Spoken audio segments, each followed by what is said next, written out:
One of the most difficult lessons in life is learning how to surrender.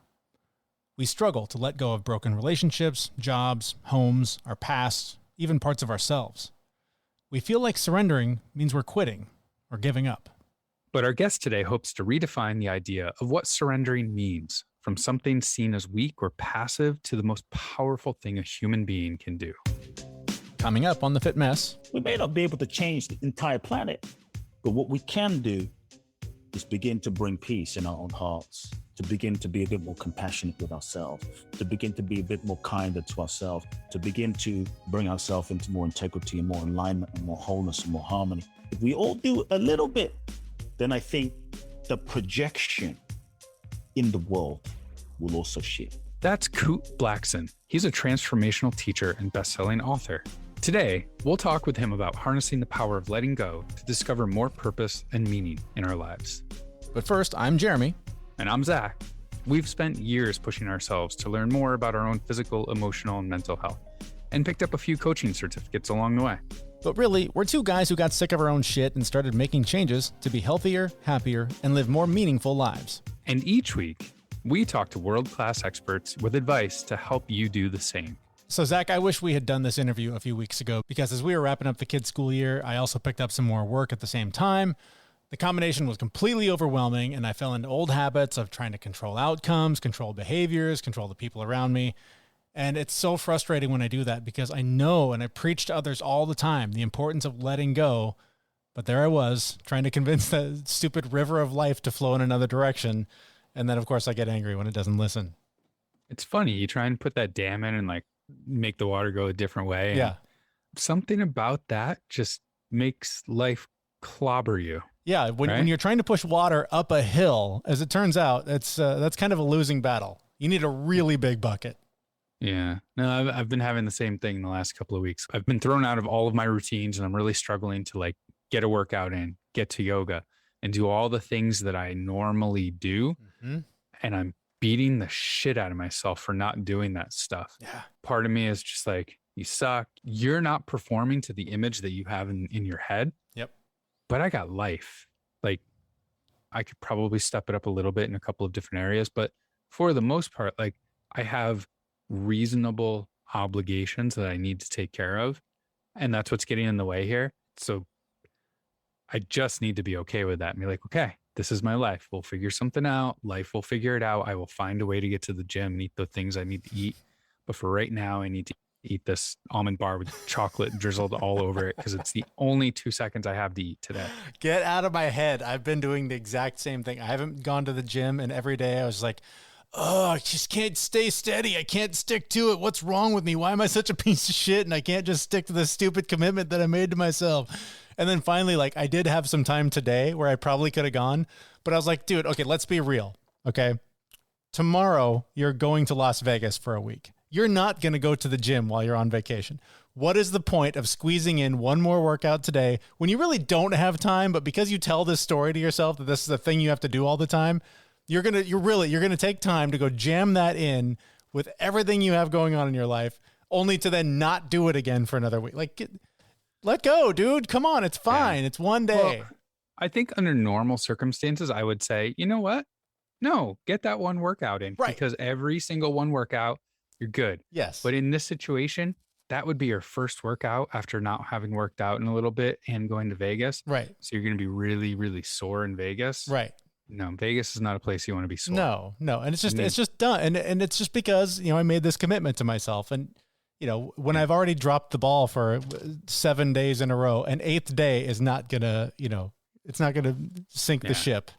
Besides, when we're talking about being in pain and Vegas, it's on the way home that you're in pain, not when you're on the way there. Just quick sidebar. This is going to be my first time sober in Vegas. So it's going to be interesting to not have that pain all the time. So more about that later. So even though my eating is not out of control, I'm eating relatively healthy stuff, it's just not as healthy as I want it to be. Right. My exercise is still there. I walked a bazillion miles in New York City at the Pride Festival the other day, and I'm getting exercise. I am moving. I'm just not doing the things that I necessarily want to do. But through all of this, all of these issues that I've been having with keeping to my schedule, one thing has remained, and I think has actually been keeping me grounded and giving me actually the energy that I do need to do all the things that I've been doing. I've been taking athletic greens every day.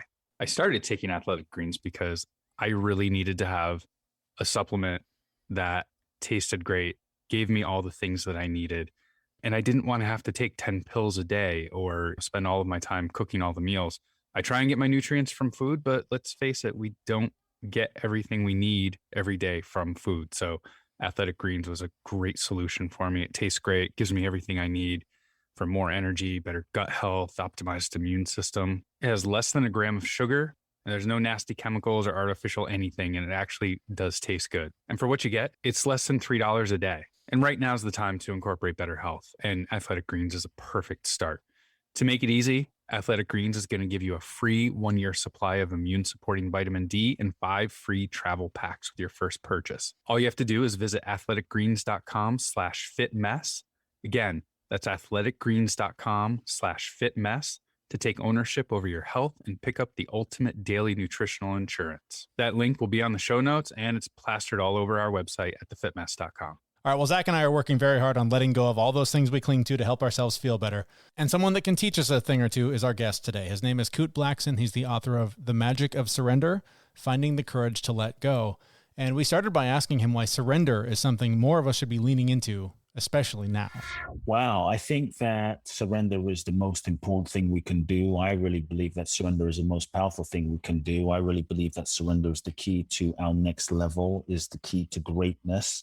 If you look at the truly great ones, whether it's Jesus, whether it's Buddha, whether it's Bruce Lee, whether it's Muhammad Ali, whether it's Mandela, whether it's Martin Luther King, I think at some point they all surrendered themselves to life, to their purpose, to their soul. And in surrendering, they transcended their own human limitations. They tapped into a dimension of their potential and dimension of life, and life was able to flow through them. And so I think that surrender gives us access to a whole nother level of our potential. And, I think right now, as we look at the world and the uncertainty and the changes on the planet, and we just went through a 2-year, madness pandemic and people questioning what the hell's going on and who am I and what's happening. I think that we've all been put into a surrender seminar, so to speak, as a humanity. And I feel as though as a humanity, we are being initiated really into a new way of living. And so I think unless we are truly surrendering, we're going to go crazy.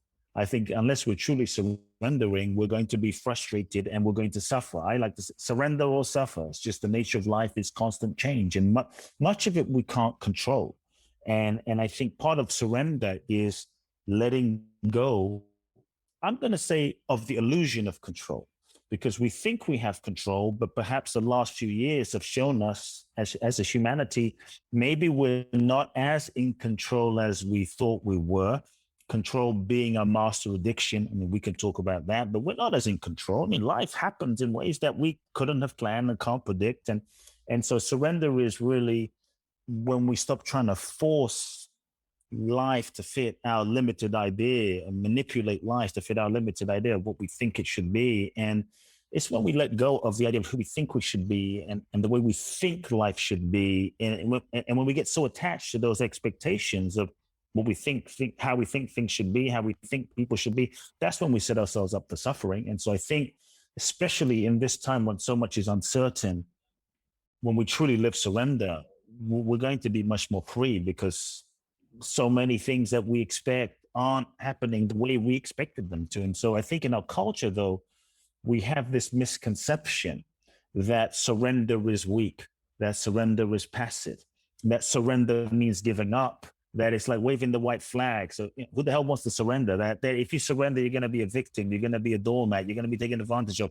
You won't manifest your goals, dreams, and desires. You're going to get less than. And really what I want people to maybe reframe in their minds and see surrender as something active and inspiring is that in surrender, what if you didn't get less, but you got more? Like actually in letting go of your own limitedness, and ego's attachments and controlling nature, what if you actually ended up getting more than you could have planned and imagined and intended with your own ego's limited perspective? So I think surrender is the key right now.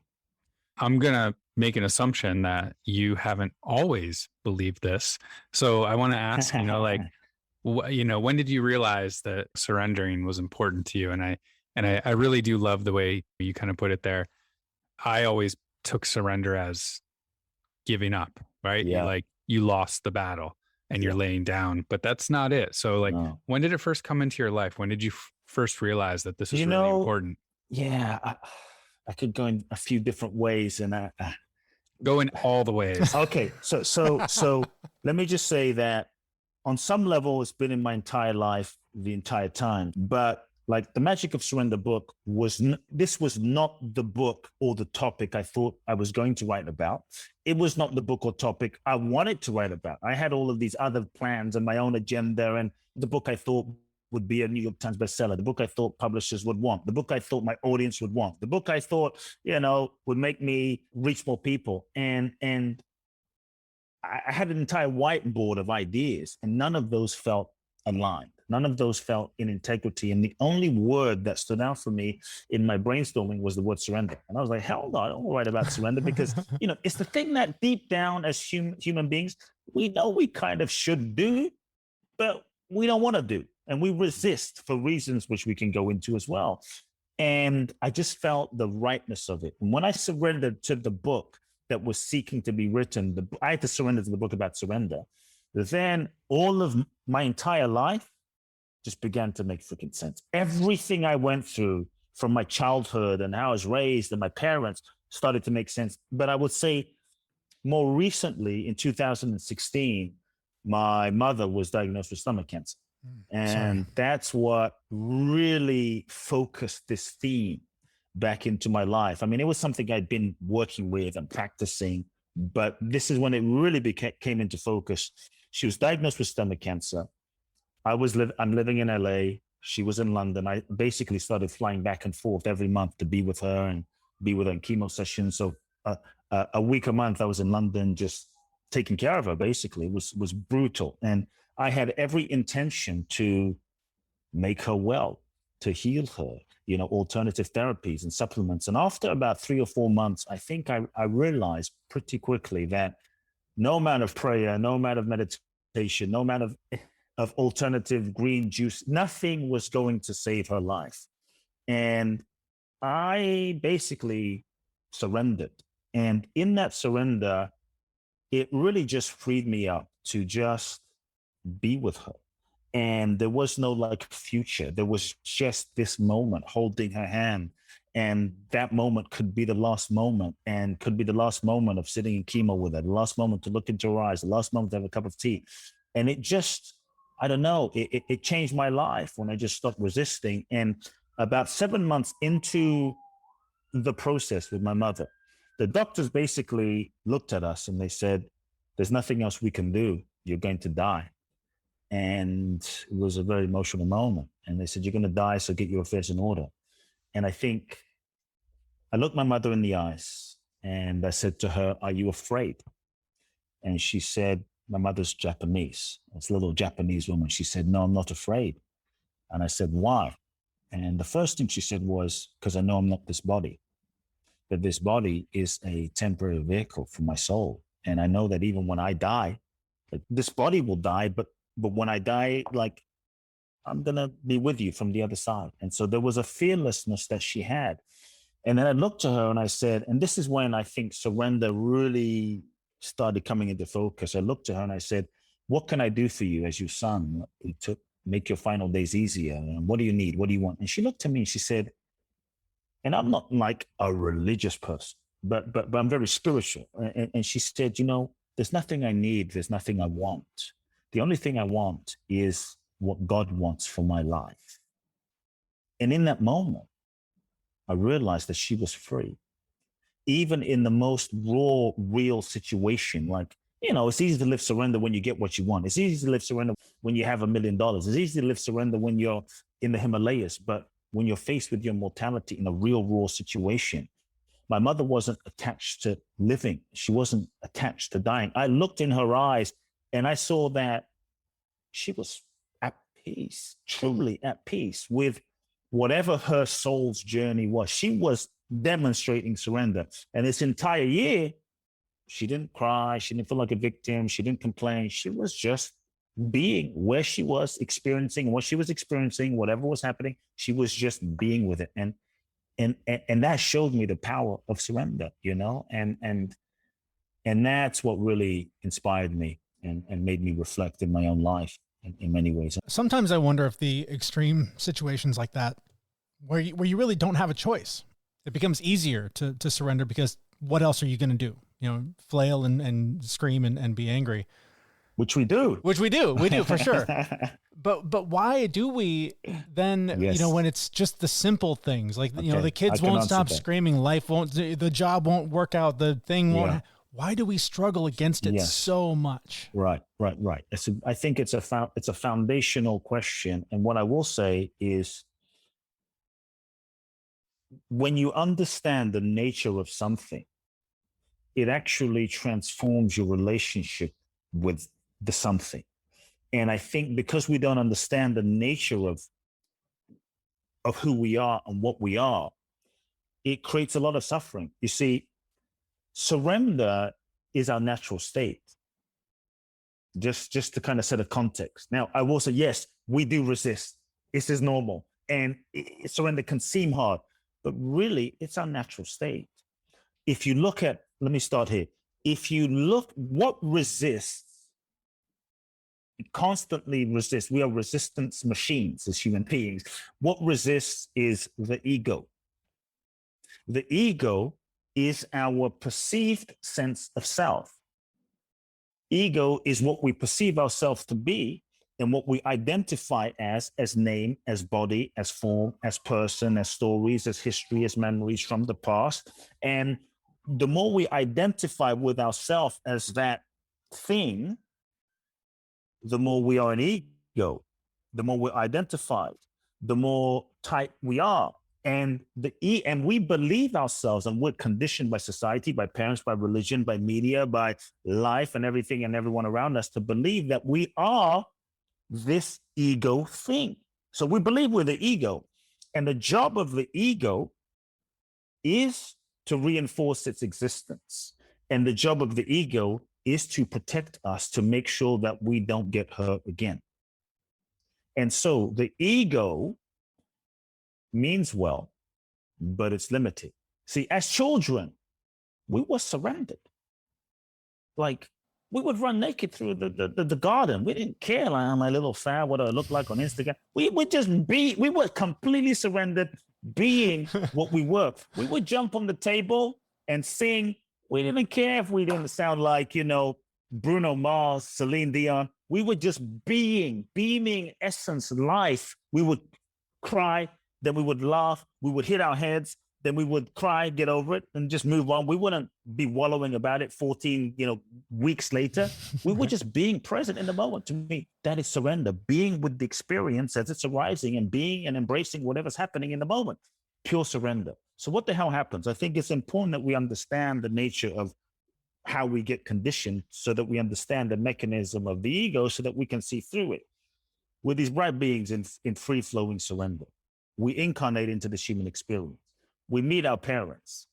Our parents, interesting characters. We all have interesting parents. They're just doing the best that they can do based on their life and their upbringing and their childhood and their parents and, their grandparents and society, media. So now as children, we incarnate, we're born into a preset pattern or framework of conditioning. Maybe dad was an alcoholic. Maybe mom had mental health issues. Maybe they're crazy. Maybe they hate each other. Maybe they're fighting all the time. Maybe there's abuse, mental, emotional. Maybe there's alcoholism, addiction. Maybe they're great people, but they just didn't know how to meet our emotional needs. And that was painful. So two things happen. And this is where ego gets created. And this is where we learn to start controlling, ultimately to function and survive. First thing is we learn to often unconsciously to disconnect, shut down, and not feel. And we start suppressing, controlling, suppressing our feelings, emotions, suppressing the pain, suppressing before you know it, layers and layers and layers and layers and layers and layers and layers of unfelt, unprocessed feeling begins to build up, and our true light, our true essence gets kind of buried underneath the layers of decades of unfelt feeling and emotion that we have to control in order to like not feel the pain and survive, because we feel it's going to be overwhelming. And then we kind of contort ourselves into a certain shape, and we erect walls around our hearts and our sensitivities in order to not feel the pain again. And now we hold on to a certain way. We go into our mind, become overly analytical, disconnect, and we, our heart gets very guarded and hard, not because we're bad, not because we're controlling people, but ultimately it's survival. So now the way that we learned to survive when we were 5, we do when we're 10 and then 15. And it worked for us when we were 5, but now we're 25. And now we're 35 in relationships, and falling in love. And now we're 45. It now starts limiting us. And so the mechanism with which we learn to control, the ego thinks that if we can control everything and everyone around us, I'm going to be safe and I won't get hurt again. And so we learn a way of being in order to not get hurt. We also learn the sense of who do I need to be in order to get love and validation and approval. If I can, if I respond a certain way, dad loves me. If I don't respond a certain way, mom, gives me a pat on the head. Good boy, good girl. So we start developing a role, a mask, a persona, an identity based on who we think we need to be to get love, to get validation, to get approval, which again is survival. So we unconsciously contort ourselves into a certain shape, a pattern that is really a set of conditioned patterns that we think we are. It's like, it's Kute, it's John, it's Donald, it's Susie. It's like, this is who we become. We become nice. We become sweet. We become the yes person. We become the caretaker. We become the responsible one. We become always appropriate. We're always smiling, always happy, all of which is great. But in so many ways, we develop these roles that we hold on to that gets reinforced by those around us. So we become the shape of a person, thinking that the version of ourselves that we become is who we are, not realizing it's really a conditioned set of patterns that we've learned to hold on to as ourselves. So really, what I want people to understand is who you are, who you really are, or is it simply who you've been conditioned to become? And this position, this version, the set pattern that we've become is ego. Ego is not a thing. We think ego is a thing, and we think ego is us. And then we hold on to this is just who I am. Ego is a process. It's a process of identification that has happened from very young, that has been reinforced, but we think it's a thing because all of society reinforces that. So we hold on to that. And so for the ego, whose job is to make sure we don't feel helpless like we felt when we were 5, to make sure we don't go through that sense of, fear when dad was raging and it was so much uncertainty. So we just kind of shut down, disconnected, and learned to numb ourselves. And so for the ego, when you talk about, hey, go with the flow, surrender, let go, it's like, hell no, that's like terrifying, because what might happen? And that's why ego doesn't want to change. Ego doesn't want to reinvent itself. Ego isn't open to new ideas, because new ideas might mean I have to question what I currently believe. I have to question who I thought I am. And that's a little scary. And so we don't question. We're not open. Ego wants everything and everyone else to change, but it doesn't want to change. And that's why we do. So all I'll say is, when we understand the nature of ego, and when we start understanding that it's a pattern and a process, not a thing, and then we understand that we are not that, what we are is so much more, then we can begin to observe the pattern that we previously over-identified as me, and we can start seeing the dance and the pattern like, shit, I always do the same thing. My wife responds a certain way, I react the same way. My boss responds a certain way, it's the same freaking reaction. And when you start up until that point, we're so identified with it, we don't see it. There's no freedom. We're constantly being reactive. But when you really step back, you can start seeing the reactions and the pattern that you previously thought was you. And here's the thing, because you understand the job of the ego to keep you safe, Not only can you start observing it, which creates some space and freedom, but then you can start meeting it with compassion. Part of the surrender is to begin meeting your ego, which is the mechanism that resists surrender, with compassion. Because when you can meet the ego with compassion versus judgment or force, then the mechanism of the ego, which is rooted in fear, can begin to relax. And to me, real healing happens when we can meet ourselves with love and compassion. And that's when true surrender can happen, because the part of us that's resisting can begin to relax. So anyway, that's a kind of a whole explanation. I'll just say, when I was 5, were you in the living room? Because you basically described what it was like for me when I was 5. I mean, that was how I grew up. So there's a little bit of my drama, but yeah. I guess I really want to fast forward a little bit in there. Sure. Is okay. So I've got my 700,000 layer cake of feelings that I've put away. That I'm not feeling, and my ego is driving my life, and you're literally burying it by eating that cake on a daily basis. Yep. So I hear your story, I hear your message, and I want to start taking those steps to understand my ego and understand who I am, so that I can surrender, so that I can have that life.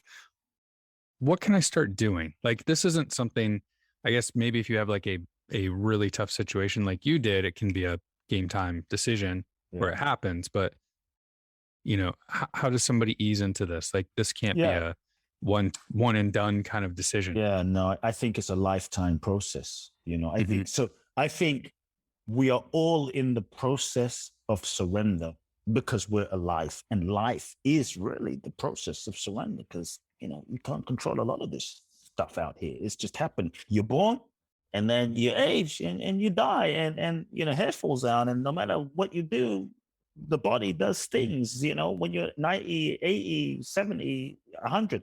And so I think it's not about whether you're going to surrender. It's just about how we participate in the process of surrender, that is life itself. In this game of life, none of us make it out of here alive. And that's you could say, the ultimate surrender. And so I think if someone's wondering, okay, where do I start? How do I start? I think there's maybe a couple of places. One might be to just begin gently questioning yourself. You don't have to do anything with that. Just start questioning. Okay, I thought I am who I am, but I'm hearing maybe I'm not. And just begin questioning, like, who am I? What am I? What do I believe? All these beliefs, because ego in our sense is held together by a set of beliefs that we identify and hold on to, that is the construct of who we think we are. And so if we just even begin questioning, who am I and what do I believe? Do I really believe that? Do I know that to be true? Is that my truth? I know I was told that by my parents, and I was told to believe that by my uncle and my dad, but I never really questioned. And so many, many times we just haven't questioned ourselves, as human beings. And so just begin questioning. We often don't question our stories and our thoughts. We're constantly telling ourselves things like, I'm not enough, and I'm not worthy, and I'm unlovable. And I'm, because we have experiences in life that we think prove that point, that maybe I'm not lovable. And we don't really question our beliefs and our stories. And so I just invite people to really question, is that true? I'm not lovable. How do I know that to be true? And so I think something starts happening when we really begin questioning ourselves. So that's one.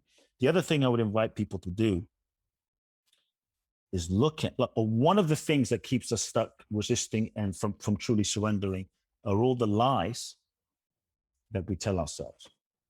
I think as human beings, in many ways, because of the reasons I shared about the ego and the construct, in many ways, we lie to ourselves, and we don't even know that we're lying to ourselves. We're just lying to ourselves about who we are, about what we feel, about what we want, about so much. Many times we're afraid of, if I am who I really am, then you won't love me. And so we've learned to hide who we are, betray parts of ourselves in order to fit in, get love, and be validated in the world. And so we stay in relationships that we know aren't right or aren't aligned, where we're not in love. And we work jobs that we know compromise our integrity. And this is not the true purpose for why we were born and put on this planet, and wonder why we feel pain and why we feel unhappy, why we feel miserable. And so I think if someone wants to begin by telling the truth to yourself and just ask yourself maybe the question, okay, what lies am I telling myself? Let me just start there. What lies am I telling myself? The way the ego resists and keeps things kind of together is we live in denial. We live unconsciously or in denial. We don't want to know, we don't want to see, because then I don't have to change. So then we resist. And one of the ways we do that is lying. And so I would just invite people to sit with, what lies am I telling myself? And just be with the question, innocent, genuinely. What lies am I telling myself? Wow.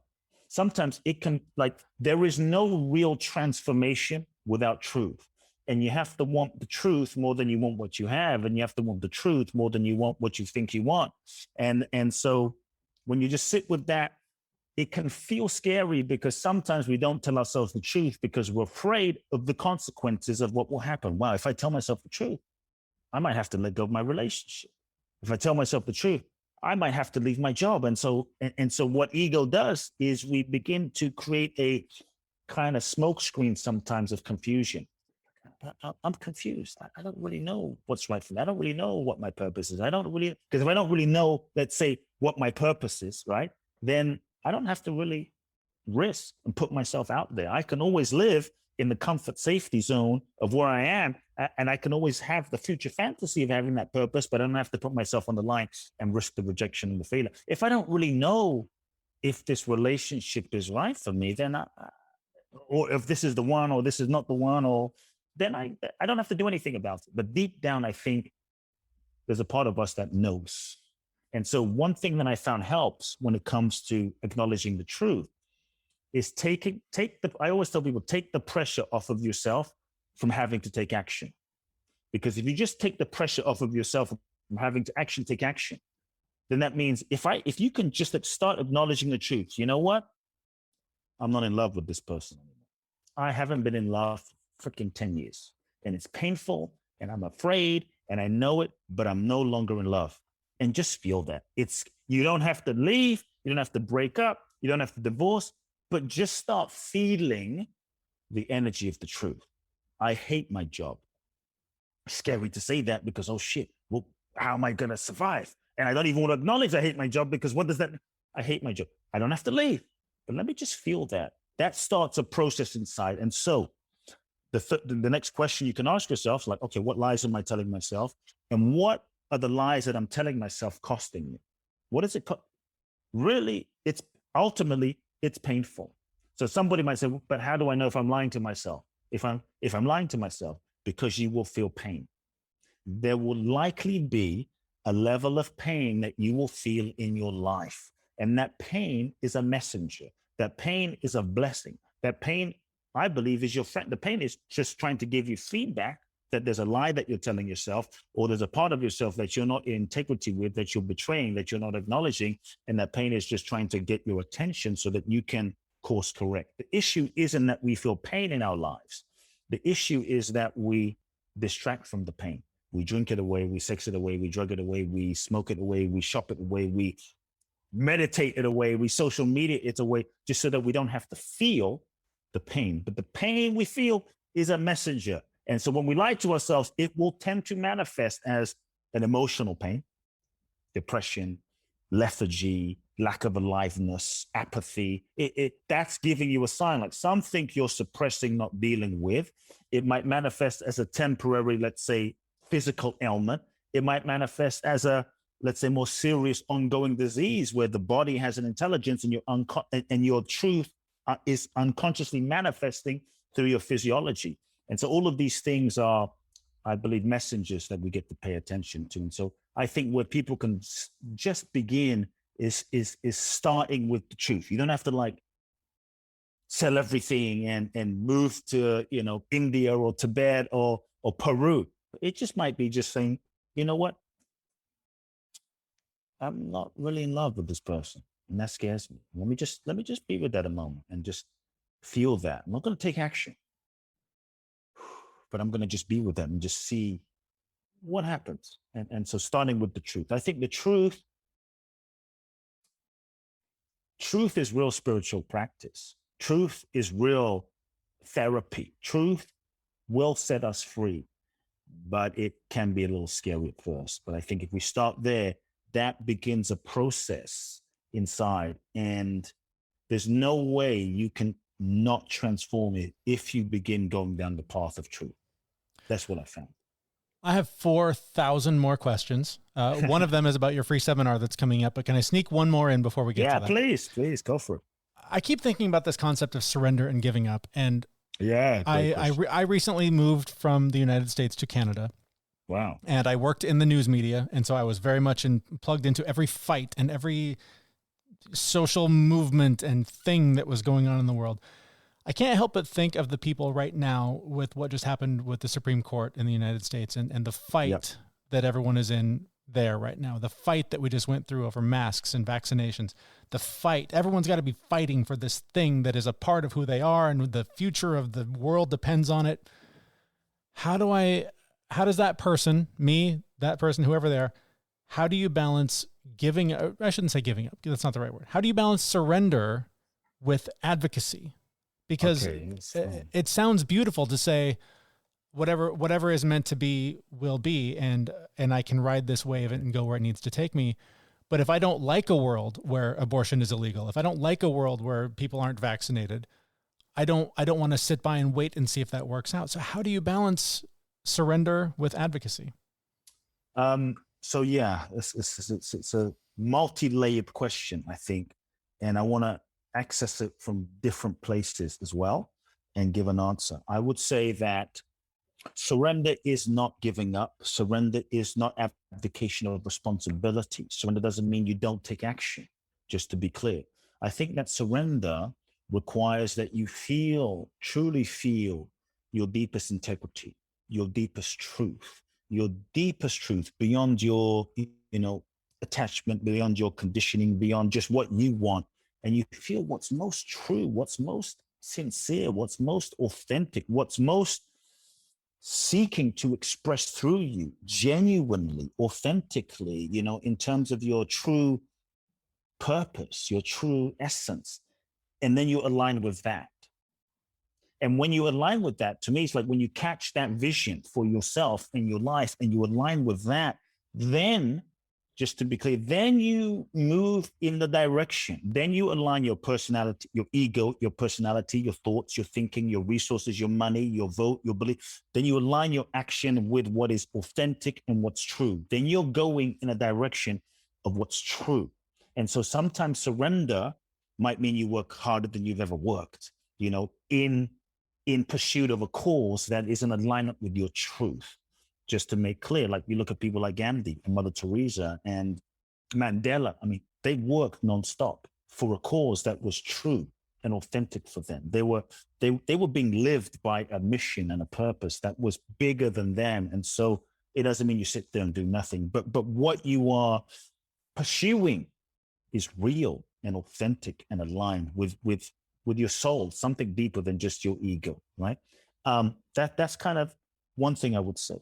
The other thing I would say is, now this might be a little controversial, but I think, at least for me, being on a spiritual path, being around many enlightened mystics, people far more enlightened than me, gurus, teachers, what have you, truly like enlightened beings that I've been privileged to be around, they always seem so free, and like happy. Despite the way the world was, they were happy, peaceful, serene, radiant. I'm like, what the hell is the deal with these people? Like the world is messed up. People are dying. People are starving. In India, people are dying, starving. You guys are just sitting around at peace. Right. Can I get you some more tea? Are you good? Like, what's the deal? Here I am crying because I'm seeing a homeless person and they're just like beaming. And so what I understood that really helped me, and this is kind of more, it's a spiritual angle to look at something, is for me, that understanding that I came to was realizing that we live in a 3D world. We are spiritual beings, but we live in a world of duality. It's just this realm, this domain, this dimension that we live in as human beings is not a mystical, transcendental world. It's not a utopia. It is a world of duality, interdependent polaric opposites. It's the nature of this life. It's the Tao. It's the yin yang. It's the up down. It's the good bad. It's the left right. It's the black white. It's the tall short. It's the male female. It's the interdependent polaric opposites that create. It's physics. It's light dark. And so in this dimension, the nature of the world is the physics, and it's the Tao. Inside of, if you look at the Tao Te Ching, inside of the Tao sign is inside of the white is a black dot. Inside of the black is a white dot. That to me, this is life. And so I think for me, that understanding really helped me surrender to the way of the duality of this world. And when I surrendered to that, it shifted my relationship with it, where there was less, shall I say, resistance and judgment to the dualistic nature of this dimension, plus minus, positive, negative. It's the duality of this world. When that shifted my relationship to it, there was no resistance to it. This is what it is. From that place of non-resistance, I think when we can understand the nature of something, it shifts your relationship with something. From that place of non-resistance, when you embrace it for what it is, then that's when I believe you can truly move into a situation, not from a place of againstness, not from a place of judgment, but from a place of acceptance. And from that acceptance, choose. Because when you can't shift something at the same level of consciousness. I'll give you an example.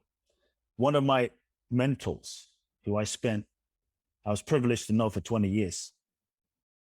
I met him when he was about 80. And he was a former disciple of Gandhi. And he built 300 schools for the underprivileged kids in the poorest state in India called Bihar. Bihar is a place where, like, I don't know now, but at then the illiteracy rate was maybe 70. It was so high, it was crazy. In fact, when I caught the train there from Delhi, the guy selling the ticket said, "Why the hell are you going there?" Like that's where the illiterates live. The train station called the people in Bihar subhuman. I'm like, what do you mean? And so I was privileged to spend time with this man of peace, a real man who didn't write about it, but spent, at least at that time, 50 years of his life every day, 24/7, dedicating his life to being of service and making a difference. And I'll never forget, he came here when George Bush was in power. And, we didn't like George Bush and, the war and what have you. And so I took him to a peace rally in San Francisco. And I'll never forget, I took him to the peace rally. He was invited to speak. The war was happening, everyone's like, F George Bush, F George Bush, F George Bush. It was like in the audience. I mean, it was intense, F George Bush. And his name was Dwarkaji. I said, Dwarkaji, how do you feel? He said, I feel good. Anything you want to tell me before you go on stage? No. He went on stage, thousands of people. F George Bush, F George Bush. This moment changed my life. He looked at everyone in the audience, and maybe he had a right to do because he's 80 years old and people, he had some sure. credibility. But this moment changed my life. He looked at the audience. The audience went silent, and he said, "Do you love Bush?" Everyone was like, and he said, "Do you love Bush?" Because here we are at a peace rally, and I feel a lot of hate. But you can't change something or bring love with hate. And I really got what he was saying. I really understood the essence of what he was saying. And he said, and he went on to give this whole talk, but he said, must love his soul and see his soul. Because if you just change something with the energy of hate, you just kind of perpetuate that energy, and you feed into the duality of this realm. And so then it goes from left, then it swings to right, and then it swings back to left, and it just keeps swinging. And at some point, we have to transcend that to find the shared being, the shared oneness, the shared humanity where we can meet. Otherwise, it's just going to go left to right, up to down. We're all going to be stuck in the duality. So surrender doesn't mean you sit there and do nothing.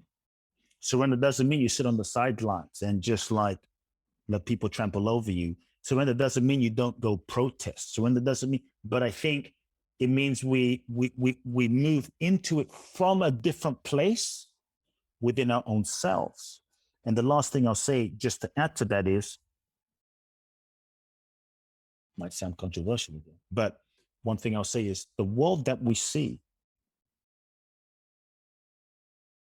right now, 2022, we have this conversation, divisiveness, war, Roe versus Wade getting overturned, George Floyd. The world that we see,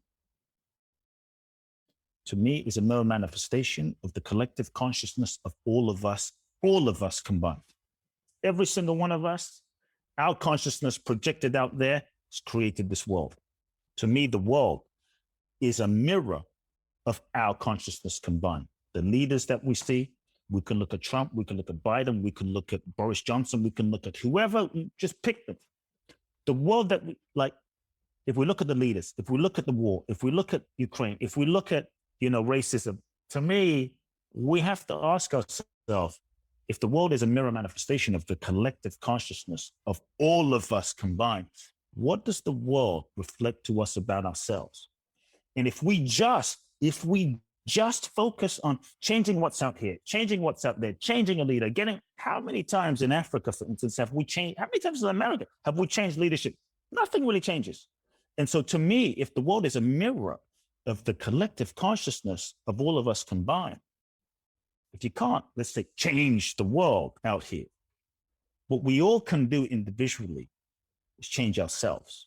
And maybe we can start by just, to me, surrender is by starting by asking ourselves the question, okay, this president, this leader, this mayor, they're a jerk, they don't have integrity, they're like, how is that me? Where do I lie? Do I not? Well, they lie. Do I not lie? We talked about the truth. Where do I lie? Where do I cheat on my wife? Where do I cheat on my this? Where do I tell little? Where do I betray myself? And so, to me, part of surrender is the full responsibility for ourselves and being that change. It's like, okay, if I want more integrity out there, how can I live more integrity in here? Okay, war. Where do I drop bombs? Well, I'm not a terrorist, but where do I drop bombs of self-judgment and self-hatred inside of my own consciousness every day? There's a war going on inside of my own mind every day, because that gets projected out here. Division. Where am I divided in terms of my own, parts of me all over the place, parts of me suppressed in my shadow, where I'm not whole in myself? And so I think if we really want to change the world, to surrender to saying, okay, we may not be able to change the entire planet, but what we can do is begin to bring peace in our own hearts, to begin to be a bit more compassionate with ourselves, to begin to be a bit more kinder to ourselves, to begin to bring ourselves into more integrity and more alignment and more wholeness and more harmony. And I think that is really the surrender. And if we do that, if I do that, you do that, she does that, he does, if we all do a little bit, then I think the projection in the world will also shift. So that's just kind of my 2 cents. And if we want to learn a little bit more about how to do that, I understand you have a seminar coming up, or a summit that people can learn more about this.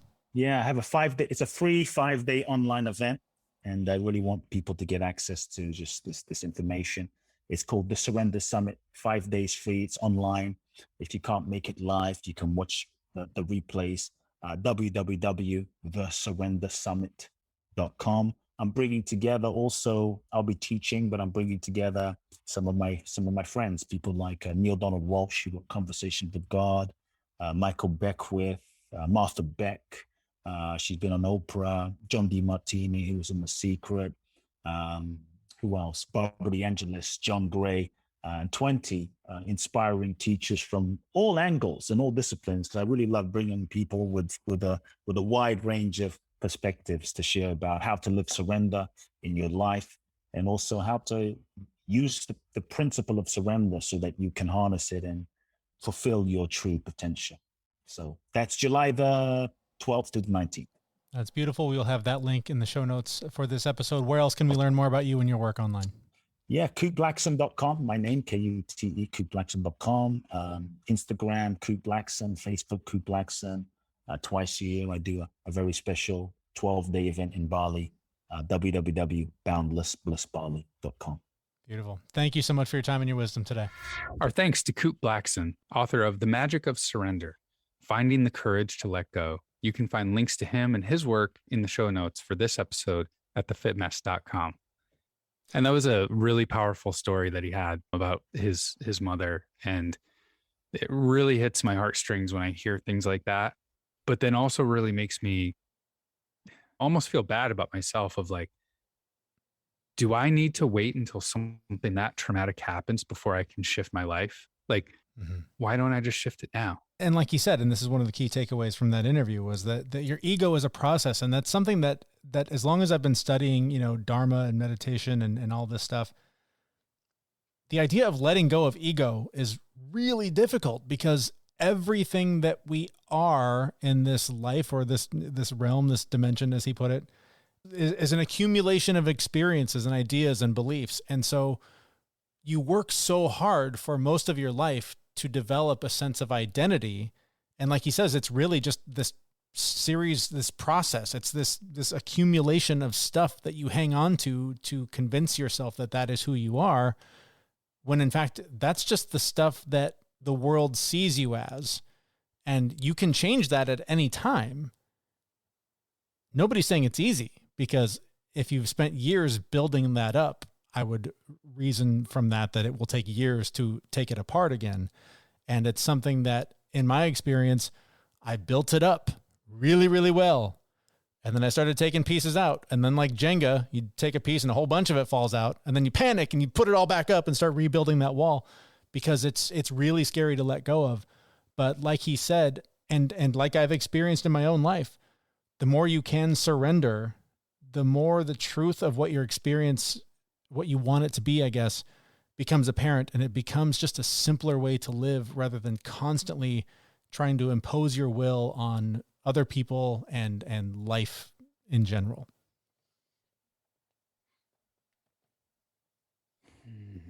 I don't know, Jeremy. I really tried to put the square peg into the round hole. I mean, it causes so much pain in our lives trying to do that. Yeah, I think just his point about pain being a message, when we get stuck in our comfort zones and don't really put ourselves out there and try to experience new things and try and live that life of purpose that we very comfortably imagine one day achieving, the pain that comes with getting out of that comfort zone is very much a message that you are growing. Yeah, I struggled so much with getting out of my comfort zone. And I got to tell you, like, the thing you need to do, what you, like, just for work, like, even today, like, I had to deal with a contract and I didn't want to. I just didn't want to. I knew it was going to be painful. I knew I had to have arguments. I knew I had to, like, go against the grain, and I put it off. Like, I put it off all morning. Like, that's when I usually get all that kind of stuff done. And you just have to know it's going to be uncomfortable and put systems in place to help you along. Right. So, like, I was like, okay, I'm going to do this, and it's going to be uncomfortable and I'm not going to like it. But I put my headphones in, I put binaural beats on, right? And I just, like, tried to set the stage and put myself in the most comfortable place possible and just grinded it out. I mean, that's what it comes down to, is like those things that you don't want to do where you're going to grow. Like, in this particular thing is just like a little outside of my comfort zone. It's going to hurt. It's going to be painful. But that just means the reward is that much bigger. All right, well, those and lots of other very powerful lessons in that interview with Kute Blackson. You can find out more about him in the show notes for this episode at thefitmess.com. But don't let the conversation end there. Join us in our Facebook group where you and fellow FitMess listeners can connect for monthly challenges, accountability to reach your goals, and connection with others who are on a similar journey. That link is also on our website, thefitmess.com, where we will be back next week with a brand new episode. Thanks for listening. Hey, everyone. We know this podcast is amazing and doesn't seem to lack anything, but we need a legal disclaimer. Prior to implementing anything discussed in this podcast, it is your responsibility to conduct your own research and consult your physician. You should assume that Jeremy and Zach don't know what they're talking about, and they're not liable for any physical or emotional issues that occur directly or indirectly from listening to this podcast.